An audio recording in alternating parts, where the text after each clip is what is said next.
Streaming. All right. Go ahead. SAB meeting, May 15th, 2025, call to order at 6:01. Are there any public comments? Nobody has signed in? Nope.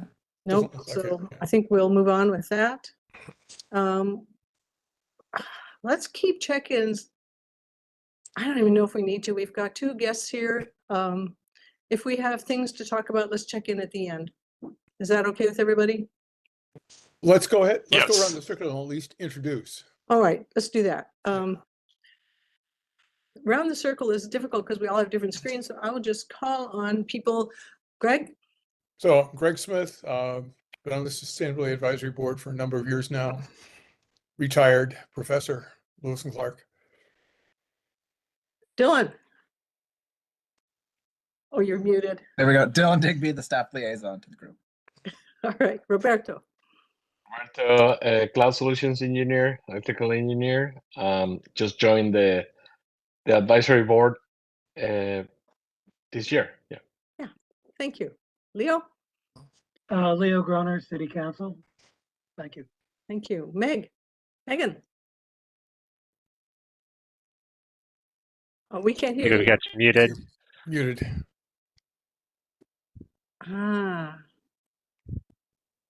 Shall I come back to you, Megan?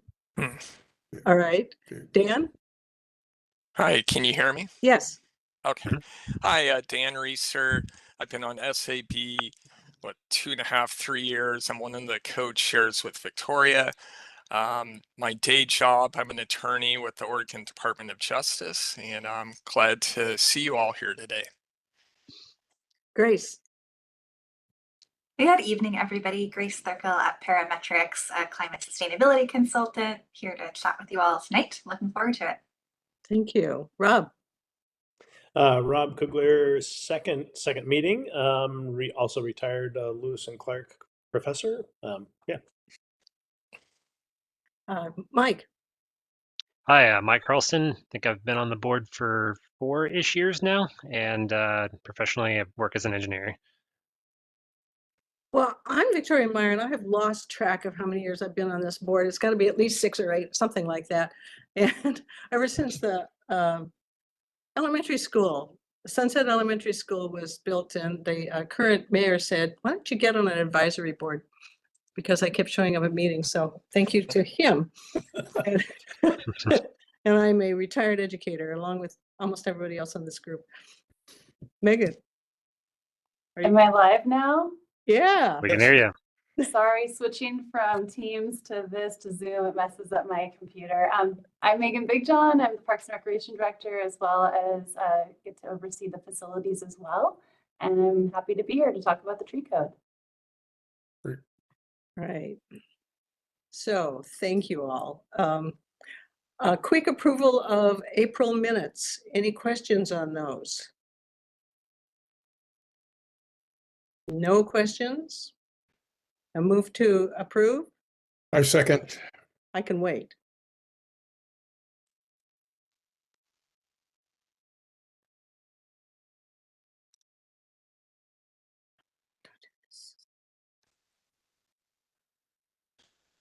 Victoria, you said you moved to approve, right? And I Craig did. second. I asked for a move. I asked for a move to approve. I can't do it. Oh, So okay. I move to approve then. Okay, and I'll second. I second. Or Mike. Okay. All right, thank you. So first thing on our list is to ask Grace. You should vote though, Victoria. Oh, sorry. All in favor? Aye. Aye. Opposed? All right, thank you. So, Grace, our question for you is, what can we do to keep on going? And I assume you've gotten that question before this minute. Yes, looking forward to chatting with you all tonight. I thought I would start with just a kind of quick overview of what we've done so far and what we're working on, and then we can talk about how the SAB and the city can continue this work beyond the contract and the work that we've been doing. So I think as you all saw in the email that Dylan attached to the meeting tonight, we've put together the recommended sustainability and climate action strategies and implementation plan, which we really see as kind of the high level guiding strategy for where we would recommend the city focus on over the next 2 or 3 years, while ideally building additional funding and capacity in order to expand what the city is able to do around sustainability. So, you know, we don't want to take things off of the table, and we know you all have a lot of passions and interests, but I think this is what we would recommend as top focus areas, knowing that the city is capacity constrained and we want to start with focusing on a couple of things. Then we also put together the draft West Linn Green Fleet purchasing policy, which I believe the Public Works Department is currently reviewing, and I think Dylan could share more about that. And then the West Linn Sustainability Funding Strategies memo. And that is where we are currently focusing. So we'll be spending the rest of what we have remaining in our contract doing additional research on grants and funding opportunities and trying to provide some specific opportunities or suggestions for how West Linn could get some additional capacity, which would hopefully enable additional work or support in these areas. So that's kind of what we've discussed and been working on with Dylan and the city. We have about a month and a half left on our contract and not that many hours, but we're going to do what we can to pull together any current relevant grants or look at some of those other funding opportunities, such as energy service companies or a green revolving fund that we might be able to help provide some additional guidance on how the city could get started. So that's where we are and what we're planning on. I think I'd love to have a discussion, or if you all have any specific questions or thoughts about SAB's engagement with those topics. I'm also happy to talk through the specific strategies and measures that we've recommended in that plan. I have a question regarding any federal incentives. Are you possibly going to be flagging any that might be at risk of basically going off the table? I know that priorities are changing, and a lot of agencies are getting their budgets slashed, and I assume that is affecting the grants that we might be interested in. Yes, that is a great question. Thank you for asking that. I think at this time, we will not be recommending any federal grant opportunities given the level of uncertainty. We have had several clients with federal grants in this space get canceled this year, and even before the level of uncertainty currently, federal grants often come with a lot of additional requirements in terms of reporting and the lengthy applications. And I think in terms of getting started and immediate next steps, looking for either state grants or nonprofits or foundations that have smaller scale, easier to apply for opportunities that could get the ball rolling would be where we'd recommend starting. And Grace, I've got a question. I'm going up to a conference in Seattle over the weekend on bioregional financing that Cascadia Bioregion organization is holding. Are you familiar with that organization, and have you had an opportunity to work with them at all? I am not familiar. I'll have to look them up. I'll send you the link. Okay. My son was going to it and informed me about it, so I thought it was worth checking out. Thank you. Yes, and that is where I mentioned briefly, like looking at the Green Revolving Fund or energy service companies. I think given that right now is a particularly challenging moment for grants and federal grants, and then also, unfortunately, our state and county budgets are getting hit as well. I think thinking a little bit more creatively about some alternative funding options that could be easier to get going in this moment. Yeah.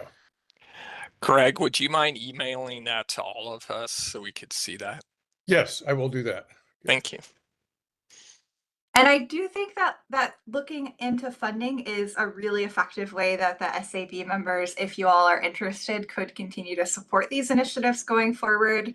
I know I've seen a lot of success in other communities I've worked with where boards and committees and council members and community members have kept an eye out for grants and opportunities and helped to draft applications. And bringing in funding is often a really important next step in actually implementing the kinds of projects we want to do, like installing solar panels or heating and cooling efficiency upgrades and the like. So it's certainly, it doesn't hurt to keep an eye out and provide capacity in the grant writing space. That was my main question, was about the grant writing. If there were as a list of the contacts, if you suggested that we could possibly do some of this work, but this is a blind alley for me. I have no idea how to do any of this, but if there's a list of grants to apply for and how to, basic contact for doing that, then I know that there are folks here who are willing. Yeah, wonderful. One of the products that we're hoping to kind of wrap up and deliver to the city in the next month is something like a grant tracking spreadsheet that will list the relevant opportunities that we see currently and some of the contact information and parameters around how much is the fund opportunity for, are there matching requirements, and some of those key things that the city will need to know in order to decide whether they can apply for a grant. And so we'll put that together, and that would definitely be a living, working document that SAB members or the SAB as a whole could continue to contribute to. And some of these programs, like the Oregon Department of Energy CREP Community Renewable Energy Program grant, is not currently open for applications, but will be opening again. And so some of those will be important to keep an eye on and see when is that application window, and when the time comes, could the city apply? Okay, great. In the closing paragraph in the funding strategies memo, you note that public-private projects might be further down the road. What does that mean? In terms of timeline, what are you thinking? I think we wanted to acknowledge that some of these funding mechanisms take some relationship building and some kind of initial foundations and potentially other seed funding in order to get started. And so it's not necessarily an easy, like, pick it off the shelf and just go for it.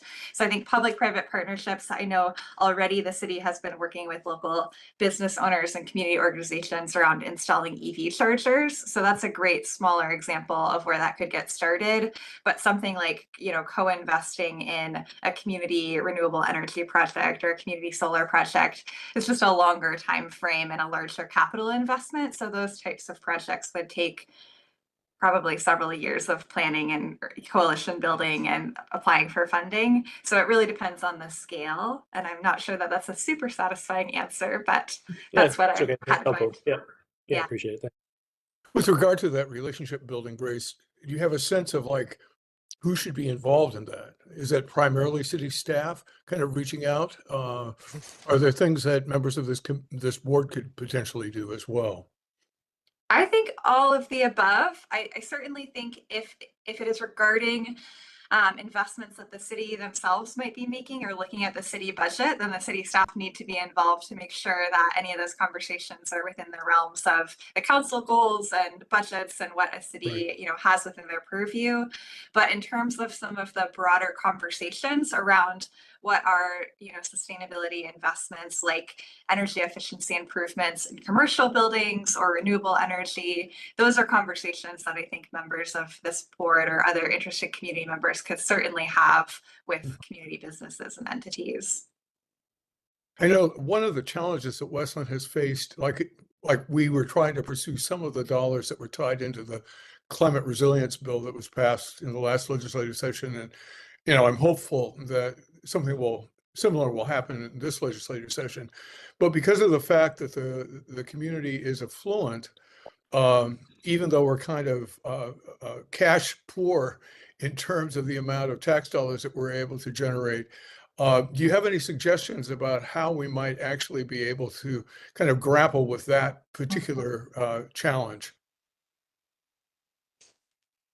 I don't have a magic wand, and I don't have an instant spark of genius for exactly how to manage that challenge. But I do think that thinking about regional coalitions and working together within, partnering with the county or partnering with other cities within the region, particularly for larger projects. And I also think, politics aside, the priorities of our state and federal funding programs will continue to change as politicians and administrations change. And so some of those priorities, might not stay the same. And that's something to kind of keep an eye on in this space. Yeah. Thank you. If there was a super easy answer way to do this, I'm sure you all would be, doing it. I know you're doing great work already. So I want to acknowledge all of the work you all are doing and the city is doing. And, I think all the communities we work in face the constraints of capacity and resources. Yeah. But that's not to say that, the incremental approach and starting with smaller pieces and doing a little bit at a time won't lead to a lot of great progress. Uh-huh.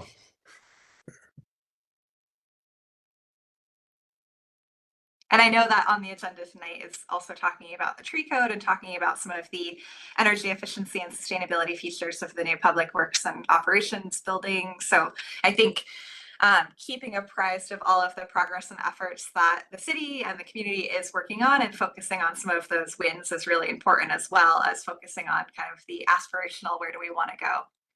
Right.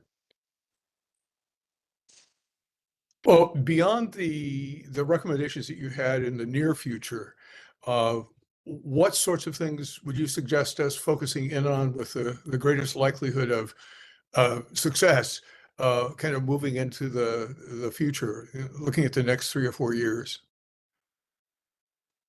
I think looking into and trying to find some longer term funding is really going to be a key component to being able to increase the momentum and the capacity for the city to work on these efforts. I know a lot of great work has already been done and there is already a great sustainability plan. So I think there's plenty of great ideas for projects and actions and initiatives that you all in the city and community would like to get done if the funding and the personnel were there. So I think that would be my biggest recommendation for sustaining and magnifying the impact, is to really focus on looking at funding and capacity building, because all of this great work just ends up taking people, power, and time. So in your work elsewhere, have you encountered many instances of cooperation between neighboring cities of our size? Lake Oswego's leadership right now is, Joe Buck is, they're green-minded. They're very eager to do a lot of these sorts of things. They come to mind as really great possible partners. But how does that work? Have you seen it work? Yes, I've definitely seen a lot of successful regional collaborations, often coming together around particular issues or topics. Like one that comes to mind is more on the resiliency side, but thinking about air quality communications in response to wildfire, and having regional partners at both cities and counties, as well as public health agencies and community organizations coming together and kind of co-creating messages or resources to then share back out with the community. So I've seen a lot of that type of successful work. There have been some successful joint grant applications, or particularly I think for smaller communities working with a county to go for something like recently there were EPA grants around climate and energy and resilience, which have unfortunately been canceled, but some of those larger projects that could work on resilience hubs in a community, or thinking about microgrids or backup power. So some of those larger scale projects, we've definitely seen success in smaller communities working particularly with the regional entities.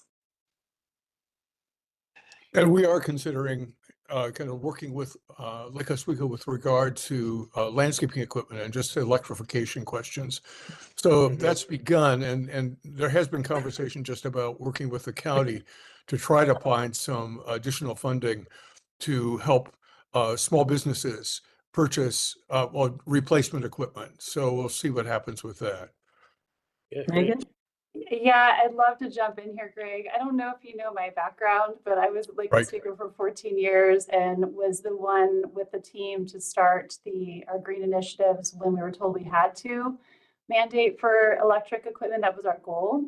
So I'm very tight with that team, and we have all the data and the research. And so anything I can help to answer those questions, we could definitely go meet with them. I can tell you who to talk to, but working through all of that, I've lived it and done it and have demonstrations. And so any way I can be of help with that conversation moving forward, I'd be happy to. I just a small example of what we're trying to do here right now. We have 8 backpack blowers that are gas, and we have 4 that are electric.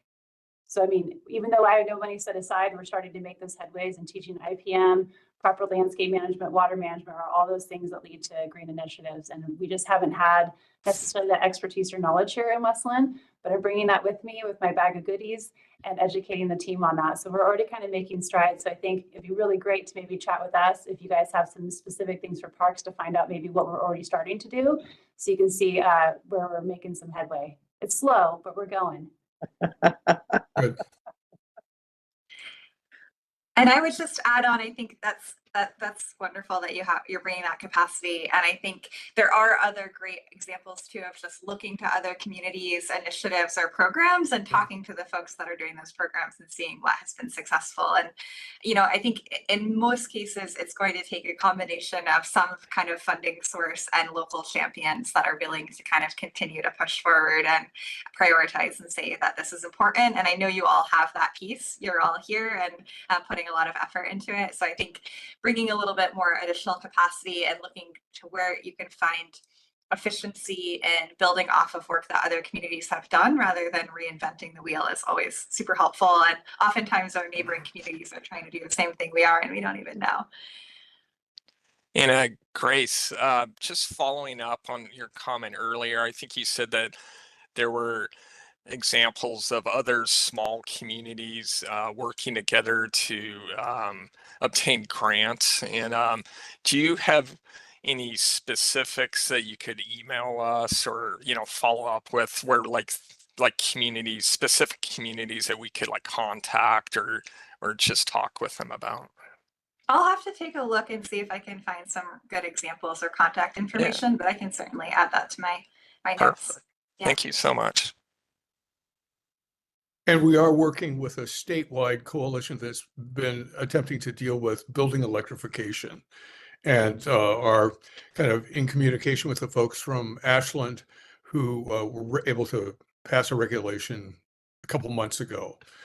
And we'll have some professor from Lewis and Clark come and talk about those kinds of efforts next month. So I think, again, trying to create those kinds of collaborative relationships is something that's in the works.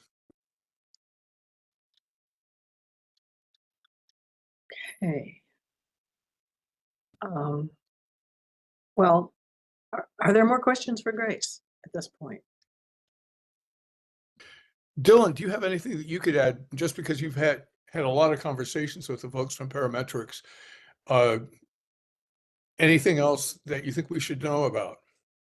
Not that I can think of. I think Grace covered it pretty well. We're making steps towards all the things in the focus strategy memo. Yeah, I think we're just going to keep working on that. And I think she mentioned they're looking at some grant stuff. We've kind of asked maybe targeting some HVAC improvement grants. That was kind of somewhere we talked about going. So that's kind of where we're at. Good. And that should be ready in a month or so? Great. Hopefully, yeah. Yes. Yep. Or Yep. so, right? Yeah, that's rough.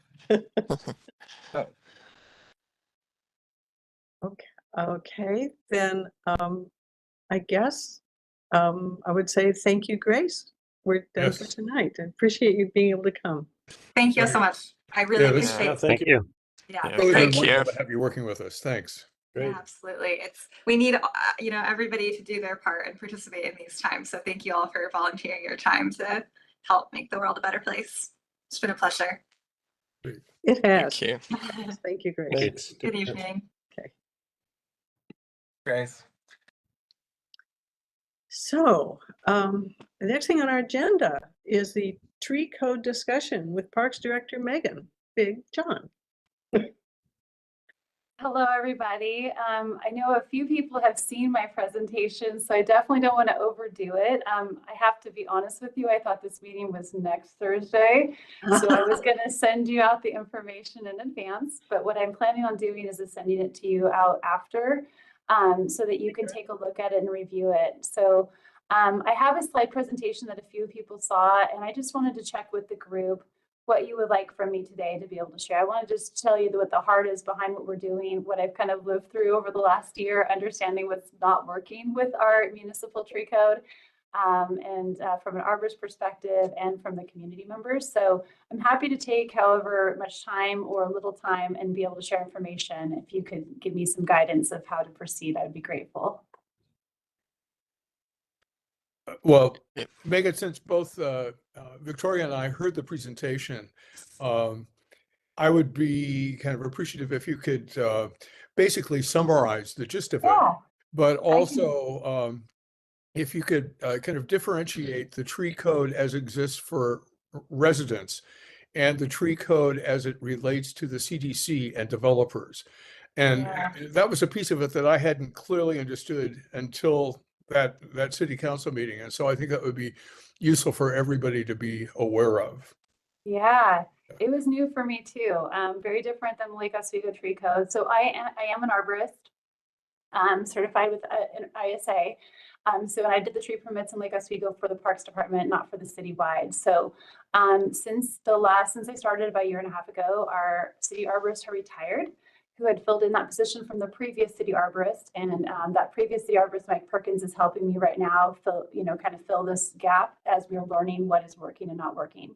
I do have a consulting arborist, Todd Prager, who I don't know if everybody knows, but is a well-known entity of arboriculture within our Portland metro area. He's a certified master arborist. He's a tree risk assessment qualified. He's an appraiser qualified. He used to work for City of Tigard. He works with Lake Oswego. He helped Milwaukee with the tree code that they have there, as well as many others. And I'm saying that to you that I feel like I have the GOAT of arboriculture in the area working with us. And for me, that was really important because tree code is very sensitive to a lot of people. It is to me too, as far as what we do from land management, but as a homeowner, I'm a resident here as well. And so when you're looking at the code, it needs to be identifiable. You need to understand it's a process, right? It's a process. What am I supposed to do and what can I expect? And our code is not very easy to define right now. It's very gray. So what the goal is, there's two different parts of the tree code. There's the municipal code, which applies to residents and applies to anybody who's not doing development. So if you have a tree at your house, if I own a business and I need to remove a tree because it's dead, if I have a street tree, I need to remove that. That is what that process is intended for. The community development code is for, as it says, development. But it's interesting in how they're actually linked together. So for example, say that I'm developing a plot of land and I'm going to build a house or houses division, right? And I put in my tree permit through my community development application process, and I need to take out 10 trees. After I get my design completely finished, I have to add a roadway, and I see I need to take 5 more trees out. The process has them go through the regular municipal tree code process to remove those 5 additional trees, not tied through their building permit. And so they're actually connected together, as well as the tree manual, which was a large document that was created a long time ago from Palo Alto, and it never got fully refined and adopted. And so what I've been doing over the last year, before I just filled that with a full-time arborist, which it used to be a half-time position, is that we're looking to see if we can use a consulting arborist for the true arborist questions we have, and the rest of the work, if we can get this streamlined, is primarily an administration function. We currently have 2 arborists on staff, including I'm one of them, as well as Mike Perkins, and that won't change. We're trying to figure out a better way. And from the time I've been here, I've noticed people having unclear issues of what is a business day? What is the DBH of a tree? Diameter at breast height? What is the appropriate time for your permit to be approved? When is a tree going to be notified to the public? When is there a sign going to go out? It has been all over the board. And what I found was our arborists in the past have been trying their best to adapt their decision-making skills to make those decisions as sound as they could, but it was not clear for anybody. There's a lot of ambiguity that comes to the city and a lot of risk that the city is actually under with the current code as it is, which is not necessarily fair to the community. So it was a really, I've chosen to live without that full-time position because I really truly wanted to understand what was not working with the code, knowing that there is technical updates that we can do, things that make the code that is more in alignment with current practices, as well as aligns it legally.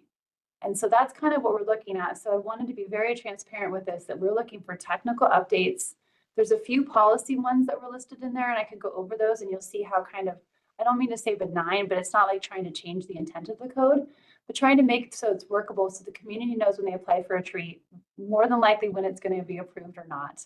And from the arborist perspective, we're taking the information that's given to us and applying that knowledge. We should not be assessing risk on homeowner property. And currently that's what we're kind of set at doing. We should not be in that role because we can't determine somebody else's risk. So that was a lot of words. Is there any questions that came out of just that? And I can go over a few more things. I have kind of my talking points that I can go over if that's helpful for anybody.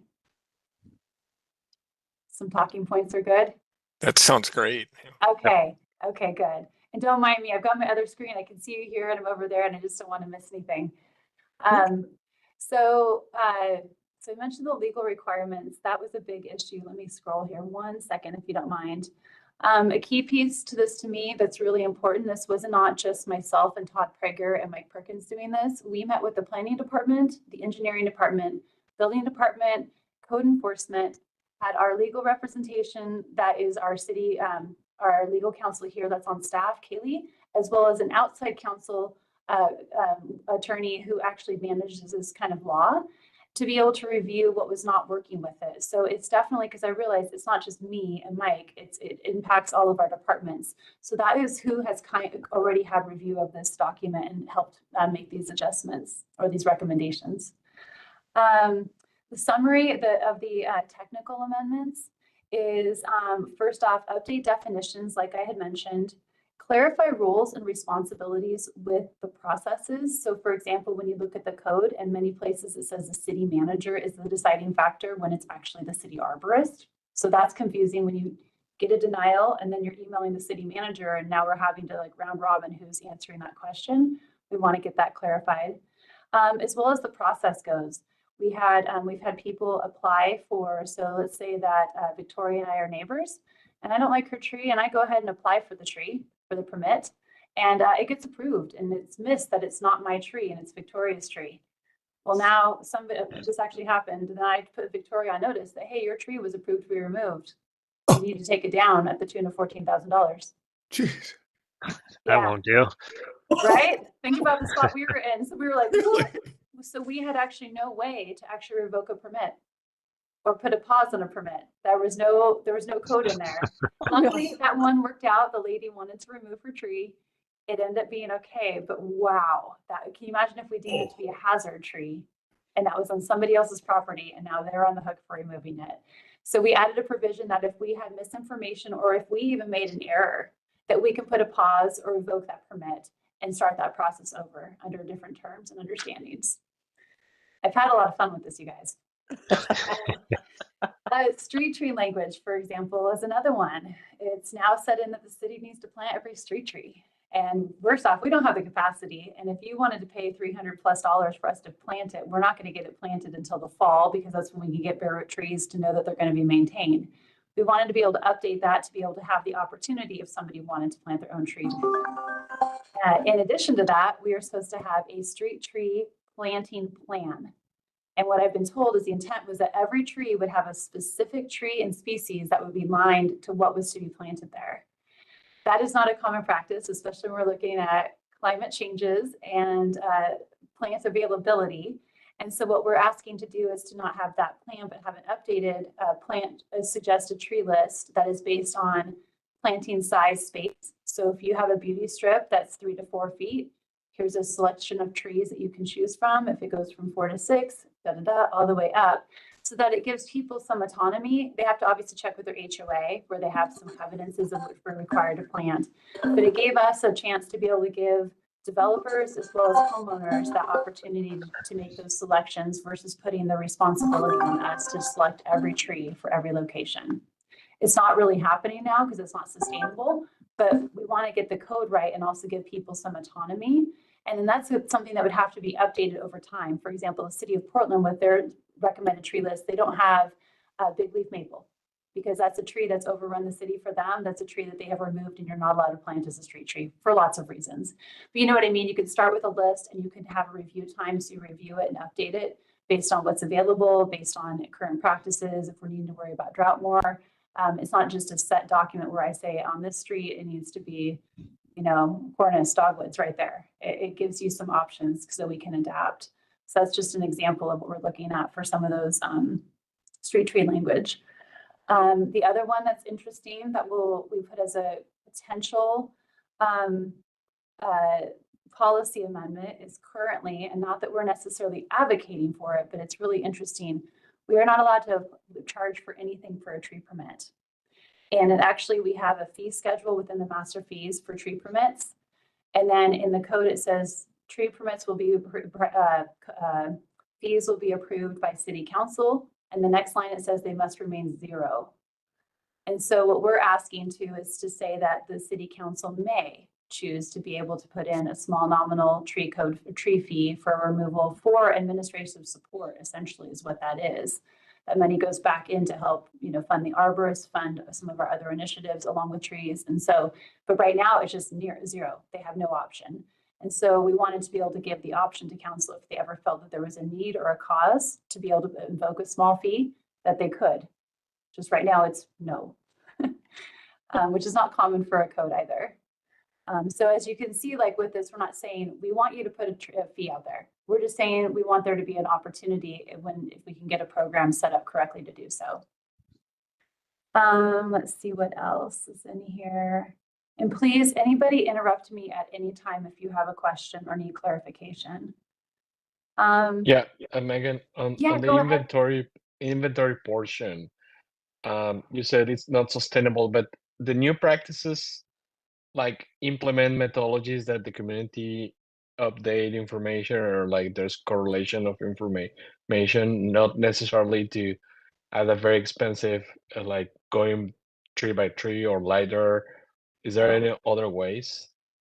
Yes, so I think we might, tell me if we're talking about two different things. So a tree inventory, I totally firmly believe in. I hope to one point in time to have an urban forestry management plan, because that impacts, what we're trying to save and why we're trying to save it. Like if I'm just throwing numbers out there. What if we want to say that we'd like to protect 30% of our canopy in West Linn, and that if you do remove a tree because there's substantial cause, that you potentially have a mitigation requirement to be able to pay for that. And if you don't, then you maybe put a fee into a tree fund where we do additional tree plantings elsewhere to maintain, the overall canopy. Knowing that you can't save everything, we still have to have a certain amount of development. You can't protect everything, but how do we do the best we can? And without having that guiding document, or not without having it, it just solidifies it. So that's where you would end up with a tree inventory.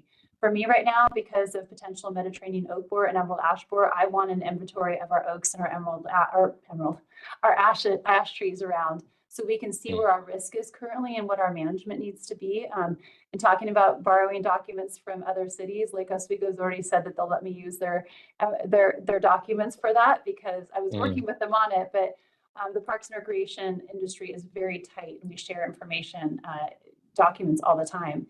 So when I'm looking at tree inventory for what the street trees are, the original street tree plan, from what I was told, it was to specify what trees were to be planted where.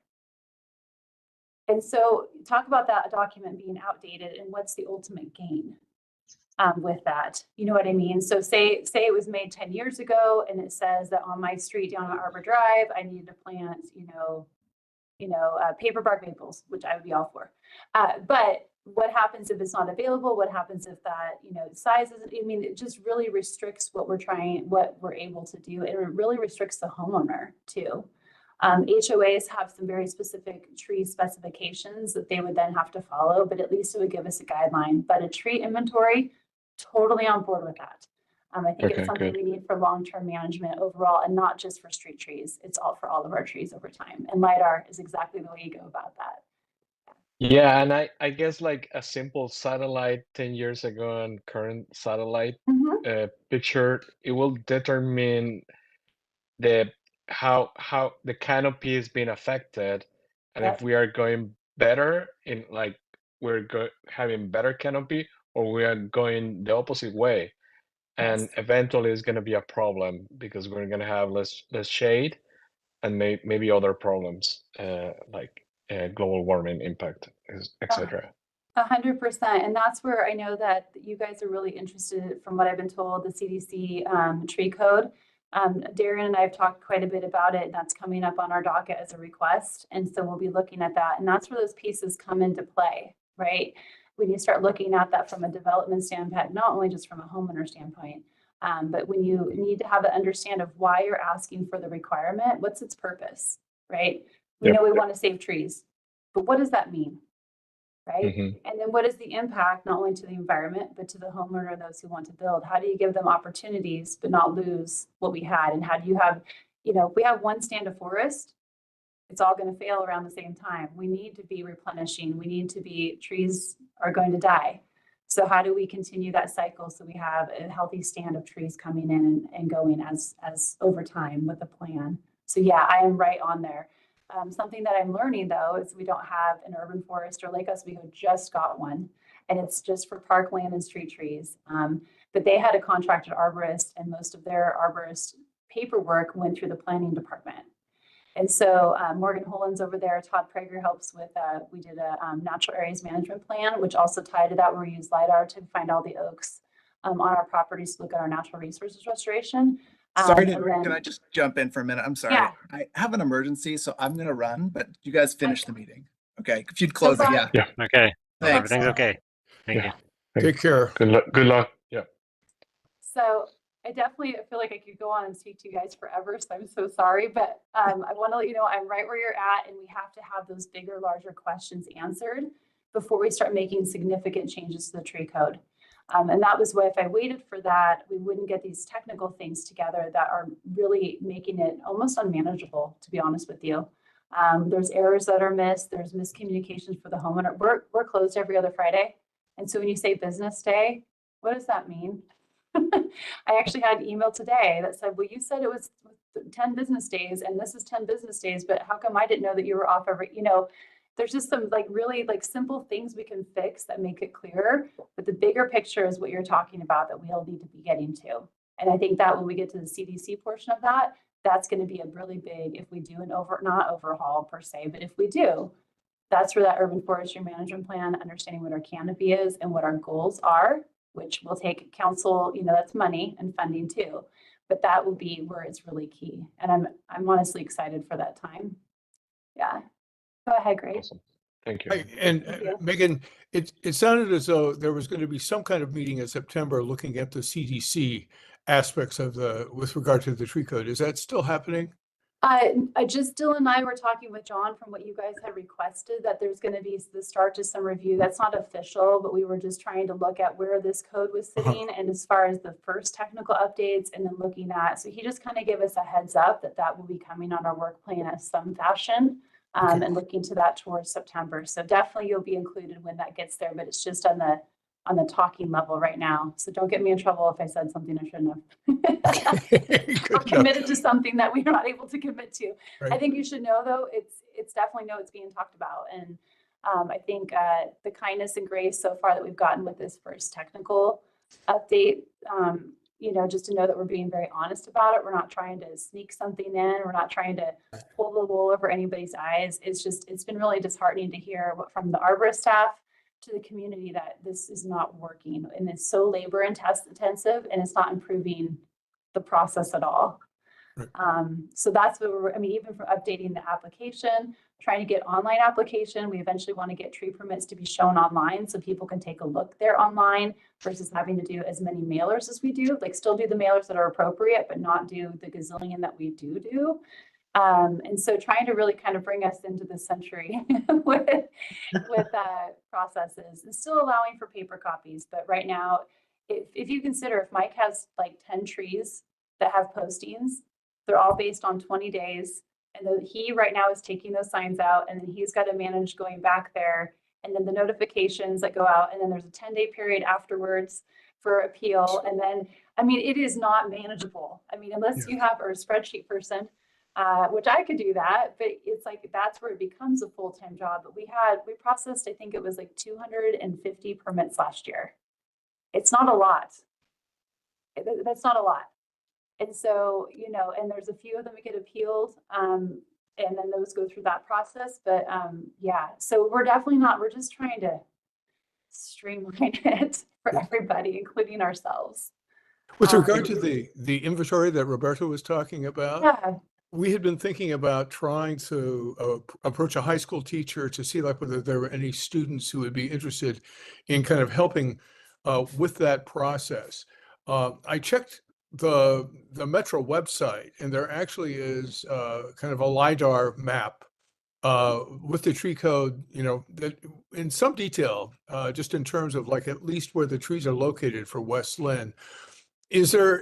Does it make sense to try to kind of refine that process? And I'm not familiar enough with LiDAR to be able to know like whether you could actually be able to identify like where the ash trees are, for example. But what's your sense about the value of trying to do that and approaching like one of the environmental studies teachers at West Linn High School to see whether there would be students interested in gaining those kinds of skills? Yeah, so LiDAR data, you're going to want a trained arborist to look at a canopy to be able to identify the trees. But Oswego Lake Watershed Council worked with Morgan Holland, who was the consulting arborist in LO, to try to create a citizen initiative, and it can work. But you have to have a very clear vision of what you're doing. You need to know where you're putting that data, and there is certain data ports that are very available for citizens to be able to upload. You just have to have somebody to lead that to know what we're doing. Over in LO, we had them start, they only got to a couple parks and it kind of fizzled out, but that doesn't mean that the bones of the structure of the program are not there. But it started where we were just doing inventory of our developed parks because we were able to do LiDAR for our natural areas, but our developed parks, it was kind of easier for the community to come out and do. We could work a park at a time. They can get that information so they can get really bought into what's going on. And it was also a way for us to cross-reference what they were doing too. It's tied into the program, and somebody else may know better than I do, and I cannot pull it off the top of my head, is that there's a program in Portland that they're already doing that with, and it was the same software that then lies into the larger, greater database of collection of trees. So it's like, it was perfect because it was meant for citizens to upload, and they can do it in a very reasonable amount, of time and knowledge, and be able to really have an impact. And so if you guys are really interested in that, I think you would have to have somebody here to really take on to create that process, but I'm happy to connect you with Morgan Holland and to see who she would have you connect with, whether it would be her or over at Oswego Lake Watershed Council, who I know very well too, to see who can maybe show you what their process is for teaching and training.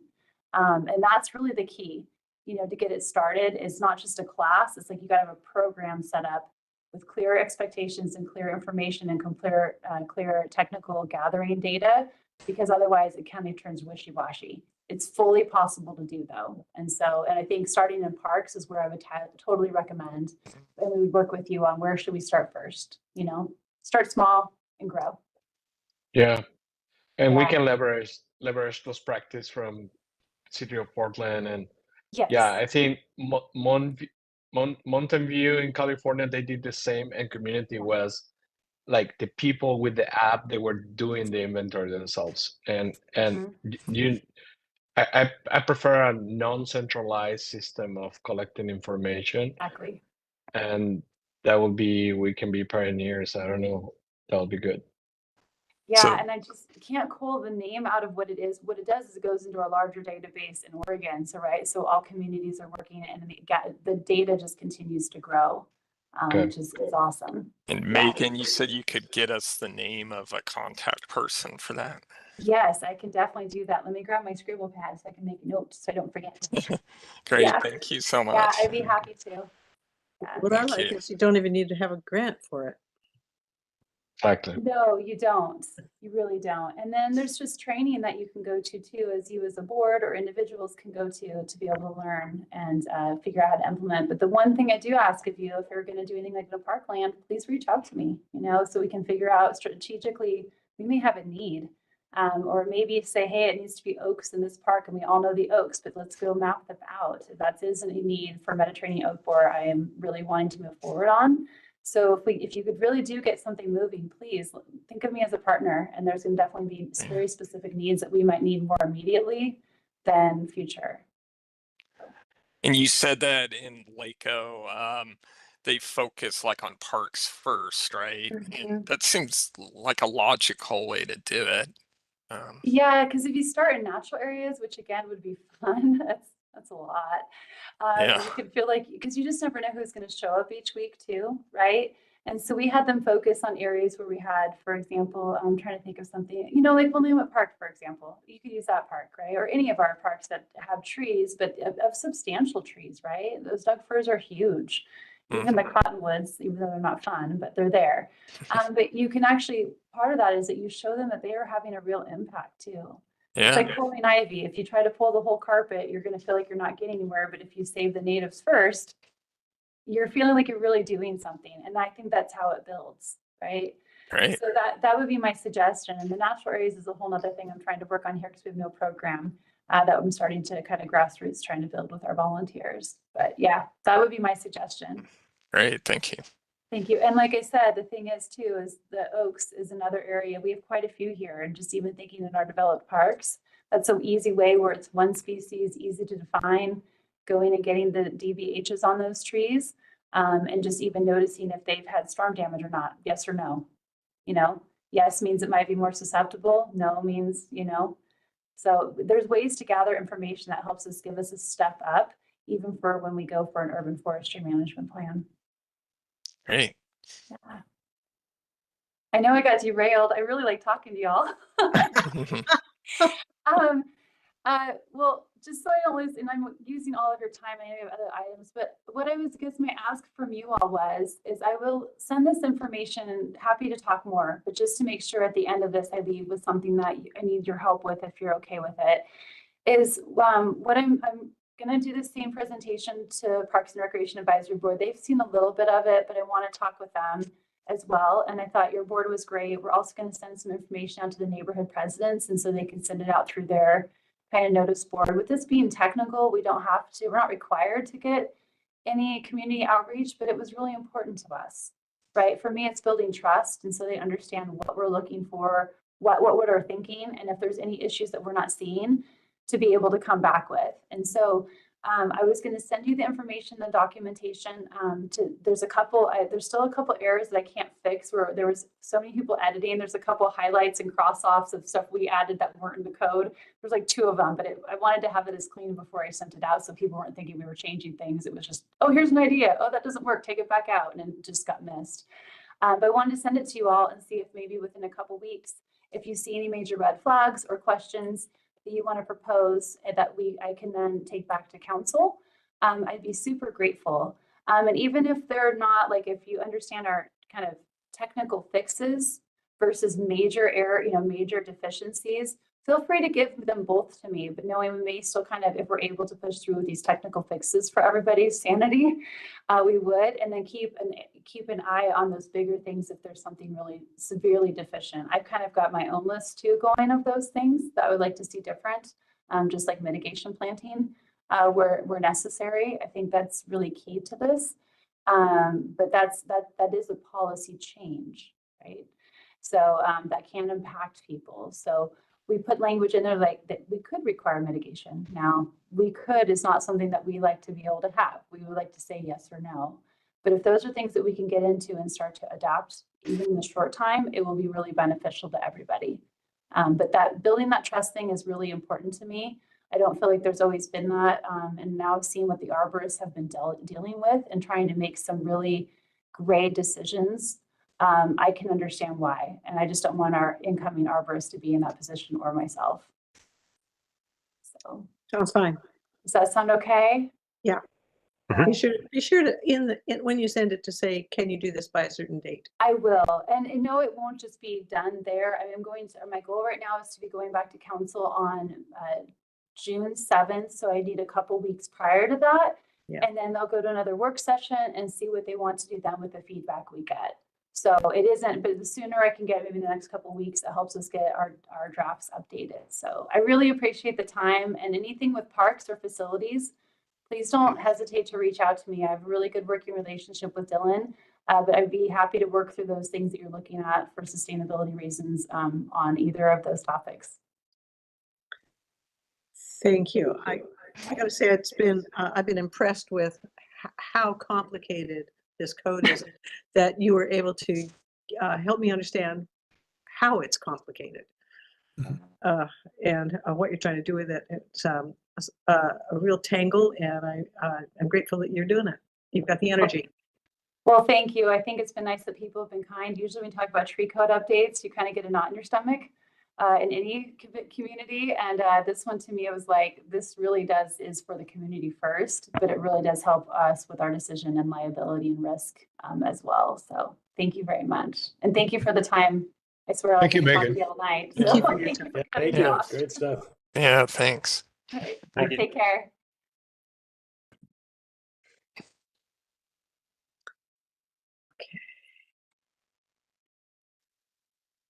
Hmm. So, No, Victoria, did you and Greg say you saw she had a PowerPoint that she presented? Is that right? no, I don't think it was a PowerPoint. Oh, Was Yes, it? it was a PowerPoint. Was? So Man. I could ask her if she could send it to us. if yeah, you that wanted would to be see that. great. Okay. Thank you. Yeah, Yeah. that'd be wonderful. Yep, that'd be great. Yeah, we were going to give you an update on what we saw, but the next thing on the agenda is tentative. It just says a wrap-up discussion on parametrics. But I don't know. I don't think we're ready for that. If there's anybody here who does feel like that, then fine. Otherwise, we'll postpone it to the next time we talk. I would like to wait until we get our final piece from Grace. And then we'll have I more think to that say. makes sense. Yeah, agree. Okay. Yep. Then, Greg, did you want to add anything from what we saw at City Council meeting? I was just going to say, with regard to the Public Works building. Oh yeah, that was exciting. Yeah, it was very interesting to see what was happening. I think it's really an attempt to incorporate LEED standards in terms of sustainable building design without actually going for LEED certification. But I think that there really is an effort to try to kind of grapple with that. We raised questions about whether or not there will be multiple locations for EV chargers at the new facility. And it sounded as though there will be limited number of actual chargers just because of the cost. But we asked the question about whether or not conduits would be put in to allow for those chargers to eventually be installed as money becomes available. The building is hoped to kind of be usable for 50 to 60 years, and in probably 20 to 25 years. Most of the vehicles that will be owned by the city will hopefully be electric vehicles. And so I talked to a guy earlier this week about whether they have a sense about what proportion of the parking spaces in that building would at least have conduits. And he said that they're not at the stage yet to be able to provide that kind of detail, but asked that we include that architectural firm in an SAB meeting late summer or early fall. So I think we can talk more about that then. The other question that we raised, yeah, go ahead. Oh, I just remembered that they said that PGE was not excited about putting in all the conduit ahead. They only wanted to put in as much as would be needed right away, and that was left vague and unclear as to why. Right. And And my sense is that the PGE is providing, part of the funding for that. oh yeah, And so the question would be like whether the city is willing to pony up the dollars needed for those extra conduits. Obviously not the EV charges, because that ends up being quite a bit of money. But I think one of the things that I mentioned in the meeting was seeing an apartment complex over in Tigard. I think that actually Victoria and I both visited, and they had installed a certain number of EV chargers for residents, but had left the chargers like limited, but had conduits available so that eventually the EV chargers could be placed in it. And so it seems like that's a plan that ought to be looked at here, even though there might not be PGE monies to help support it. The other thing that we asked about is just whether or not the building would be able to kind of withstand natural disasters and even something like an ice storm. And one of the things that we learned was that the generators were going to be located in proximity to where there would be available just gasoline. And so Or diesel. diesel, I guess Well, diesel, yeah, that's would need right, to be diesel, diesel. yeah. Yeah. Yeah, and so that the generators would at least be fueled by the diesel. I also asked, questions just about like the degree to which the building would be more energy using alternative energy sources, so that wouldn't be as dependent upon fossil fuels, which is like one of the goals for the city, is to, in fact, for new buildings, to have them not be dependent upon fossil fuels, and that does not seem to be the case in this particular structure. I think that there are a lot of environmentally friendly elements to the design, but in terms of moving towards electrification, not based upon fossil fuels, it's not clearly moving in that direction. Yeah, Victoria. There are 3 buildings, and the administration building of the 3 is, I think, all electric with the solar panels and everything. It's just that the other 2 parts of the buildings, the other 2 buildings are not completely. They're backup gas or something. One of the things I was really excited about was that the building is to be constructed using the same kind of wood as the Portland airport. That Oh, nice. yeah, I really like that. And there's a wetlands there, and instead of putting one big building that would require mitigation for the wetlands, that's why they broke it into 3 buildings, so they could move it around and save that one wetlands. Yeah. So that's some good stuff they've done. It's just it's not all electric, but they are a lot of solar panels there. I can't remember how many. Yeah. Something like, I don't know, 60 or 80 or something. I can't remember. Bunch. So I'll say, with regard to the conduit installation, that may or may not actually be necessary. We like to think of like pre-installing conduit in residential situations, because it's really cumbersome to tear out walls and run a conduit under a foundation and all that. But if we're talking about a facility, a lot of the work that I do is designing industrial facilities, and in these places, it's just like you run it on the ceiling, because who cares? You have opportunities in those kinds of buildings that you just don't have in residences, and so it may not really be necessary. It may be a cost that can just be deferred until the money is there for the full charger installation. I leave it open to the architect to help us, understand that, but the installation considerations aren't the same, and so we may, just not have to worry about that. Thanks, Mike. That's really useful to know. Yeah. And Greg, you said that architect would talk with us in like early fall or something? Yeah, late summer, early fall. So 2 or 4 great. months. Yeah, so I that'd be a think we great could, question to ask him. just see like where things are. And it seemed like it would be valuable for the entire SAB to kind of hear what that presentation was like and where things stand. Because I think, as Victoria said, I think they're working hard at trying to address these environmental concerns. I have a question. Would you all be interested in going with the architect to the site? I would, yeah. Sure, yeah. Yeah, let's see if we can pull that off. Yep, be cool. Excuse me, Eric Lays did suggest that there would be a period when we could go down to the site, but it needs to be scheduled and, Yeah. at the Yeah. But he moment- said that was for city council though, Lou, right? Could Yeah, we I'm sure that tag could be along? extended to We can members. take along? Okay. I'm sure it can be extended. I have a hard hat.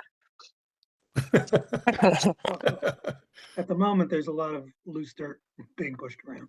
Right. It's good to know. Okay, well, that's all very encouraging. What are we doing? It's 7:05. Any more questions on this issue or comments or things we want to consider? Feels like we're good with it? Okay. Sure.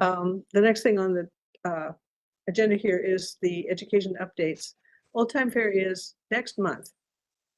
And Actually, July. Yeah. oh, this is not July. July. Yeah. We have 2 months. Good. Yeah. Okay. Kate and I did have our meeting. We came up with a design. Did Kate send that out in an email? Yes. I did Yes. see, yeah. Okay. So yes, Greg, I remember you sent a comment back, but anybody else have anything they want to say about that? And we can continue to deal with that by email rather than in this meeting.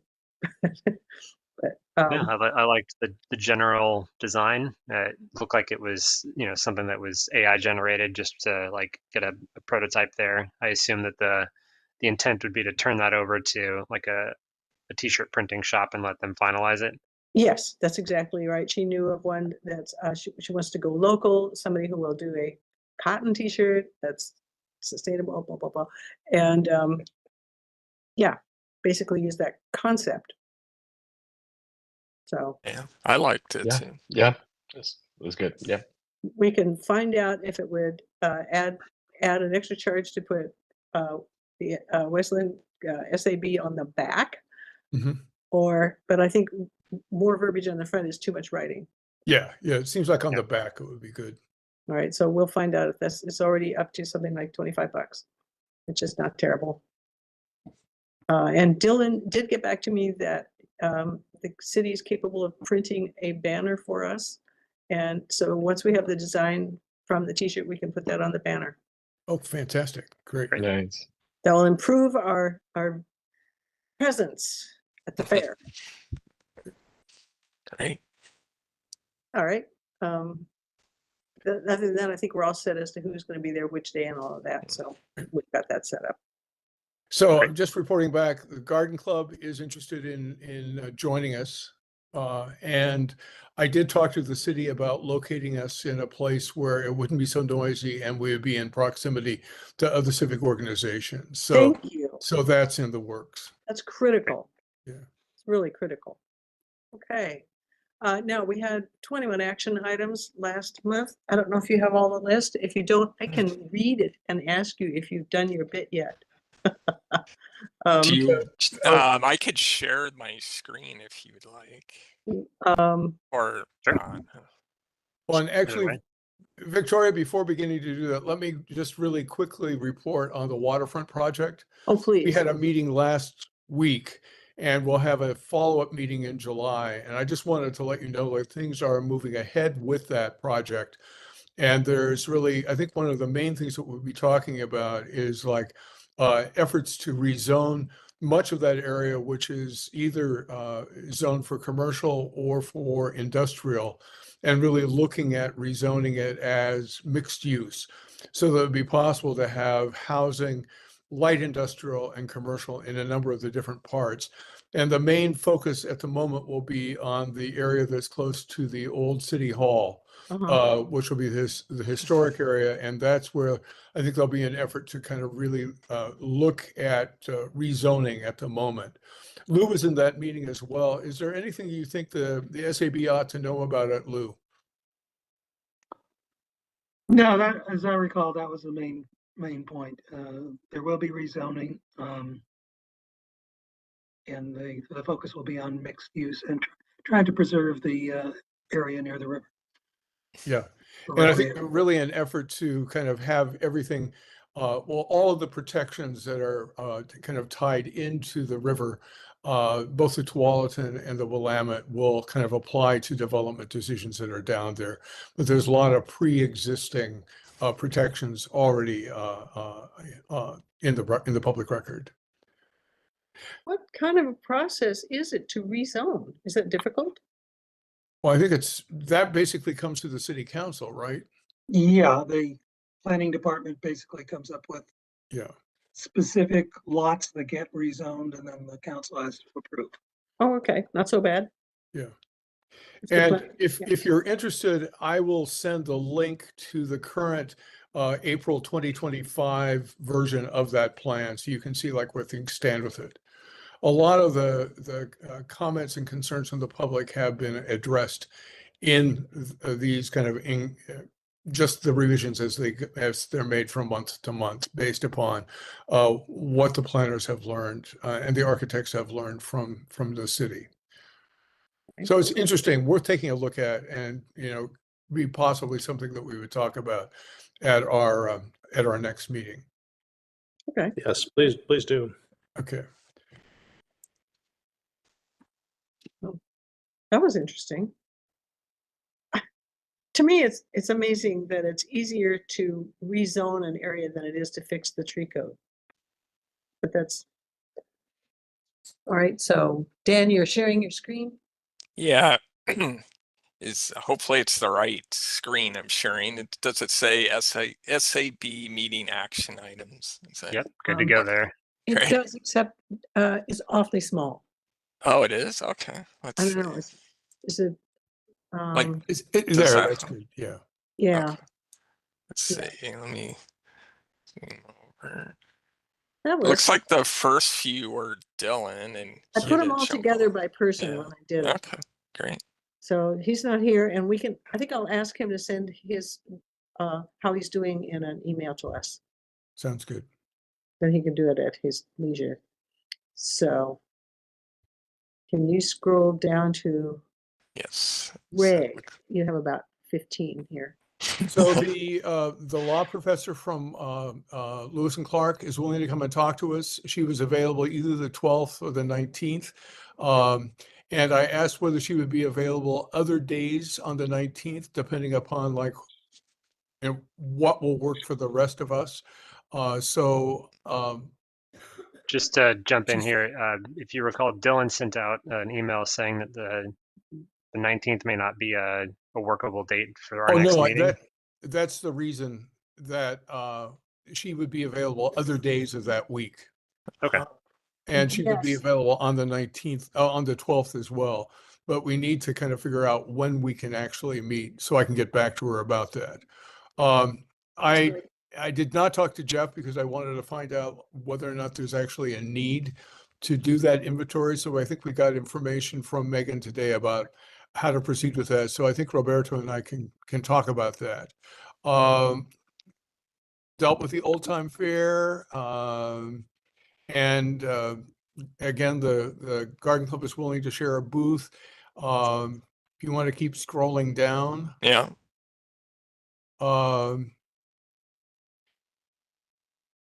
I haven't talked with Rory about meeting. Well, I guess Dylan was going to see whether I guess Dylan had talked with Rory.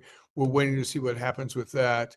And I have not talked further with the LO network about the shared outreach in terms of the leaf blower and the electrification.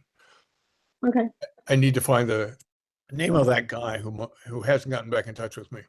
All right. Yes, I've checked in with Dylan on the printer. We've got that done, the slogan, and did not do anything about the solar panels grant. After we talked to Parametrics tonight, I honestly don't know if I've got to wait till see what kind of. I don't know if it's possible. We'll see. And with Kate we met, so that's good. And Kate emailed, so Dan.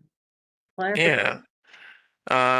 Let's see, Greg, yeah, you had dropped off a couple flyers that I posted up, and the presentation already happened, right? So Yes. Oh yeah, it happened. just curious how that went. I wasn't there. So. It was a good presentation made by the Diane Awalt from the Garden Club. Sue Piper and her husband were there. Carol Breik came as a city council person and a person who's really involved with Robinwood Station, but we only had one member of the public attend. So it was again another enjoyable but poorly attended effort on the part of the SAB to get information out to the public. And it was on the city website.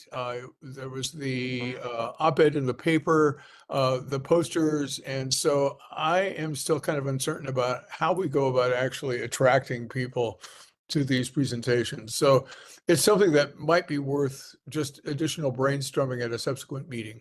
Mhm. We need one of those people that like twirls the sign on the street corner. Yeah, maybe. Is that a volunteer, Mike, to do it? Yeah, If you're brave enough. Yeah. right. Right. So, Let's see, Mike is next here on. Yeah, Oh wait, no, that was the same same. Yeah. Yeah, thing same thing. effectively. Yeah. Yeah. the next Got 'em one up is at theory. over. It's in the past. And so that Oh just yeah. has doing research about recycling. So, I just I did a little bit but I don't even know if this is really relevant, but just in my own household, we were trying to figure out how to recycle like regular batteries. And I discovered that you can actually put it in a Ziploc baggie and put it on top of your glass recycling, and they'll actually pick it up for you. Oh, they So will. Yeah. yeah, I didn't know that. And we had this huge thing saved up, over the last year or two. And yeah, so that was kind of neat. That's what we do too. And I've just been kind of waiting to take them over to the Yeah, but transfer station. yeah, Yeah. put it in a Ziploc bag Yeah. Yep. and put it on top of your glass recycling. Okay. Great. Don't forget to tape Right. the ends. Yes. Yeah, thank you. okay. I would like to spend the next 5 minutes looking at the calendar for our next meeting. Dan, you said you can't be here the week of the 16th because you're going out of town. Correct. Right. And so in his email, Dylan pointed to the 12th as the best time. I have a long-standing engagement with 10 other people at this exact time, from 6:30 till 8 or 7:30. I can't ask 10 people to move their calendar dates for this. I cannot do that. I can't do the 12th either. Mike, are you around that week? Could we I'm around that potentially- week. Yep. So could we Yeah, there's- potentially meet another night that week? Like on Tuesday? Yeah, let or- me Tuesday or look. Wednesday? I've got band practice. Let's see, that would be, so I couldn't do the Monday the 9th, but I probably could do Tuesday the 10th or Wednesday the 11th. Those days are okay with me. Yeah, the 10th and the 11th would work for me as well. I would say the 11th would be more ideal for me, but I could make either work. Okay. Yeah, 11 for me too is better. Okay. The 11th is fine. 11th is fine for me. Mike, can you do the 11th? That's just fine. Oh my gosh. This was too easy. Okay. Well, let's see what Dylan Something's says. growing. Oh, yeah. Something's growing. We'll tell We him. need Dylan too. We do. We have to have Dylan, so that's awkward. So let's pick a backup date. We'll say 11th is best. I think the 10th was thrown Yeah. out. That Yeah. works for me too. That would work for me too. All I'm right. okay with that. Best SAB. I will email Dylan an option as the 10th. Does the 10th work for you, Roberto? Or what? Great. Yeah, that works too. Okay. We have kids practice, but we can manage one kid. Well, let's hope for the 11th. All right. That's good. All right. And I Thank you. will, hopefully Sarah will be able to come, the professor from Lewis and Clark, but I'll email her tonight. Okay. She gets back to me really quickly, so. Thanks. Right. Well, we did that one quickly. Well done, gents. Let's see, the last thing is new business, but I don't see as we have any.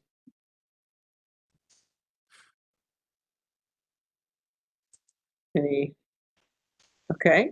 I mean, honestly, I'm really impressed with how much work has been done recently. And, it was just exciting today to hear all the progress. So good work, everybody. There are just such wonderful people working for the city and on the council. It's just so encouraging. It is. It Definitely. really is. Megan blows my socks off. She's great. Yeah. Yeah, she's great. Yeah. And if you get the paper, take a look at, I think the second page summarizes what Rory said last week at the State of the City. Oh, good. I And couldn't- that was really, it was quite a wonderful meeting. There were probably, 75, 80 people there. There was, presentations about different issues by city councilmen and women. And then like a really wonderful presentation by Rory about just the importance of being welcoming and inclusive and being good neighbors, and a good summary of the kinds of things that the city is working on right now. So it's a useful summary there, and just to kind of alert you to what else is happening. Yeah, yeah. Good. Yeah, it's on my table. We can adjourn early. Are you up for that? Sounds great. I can do that. Absolutely. Then I will call the meeting adjourned. And thank you all. Great. See you next. Okay. Good. Thank you, Early. Victoria. Thanks, everybody. Yeah. Everyone. Thanks, Thank everybody. you. Bye-bye. Very good rest.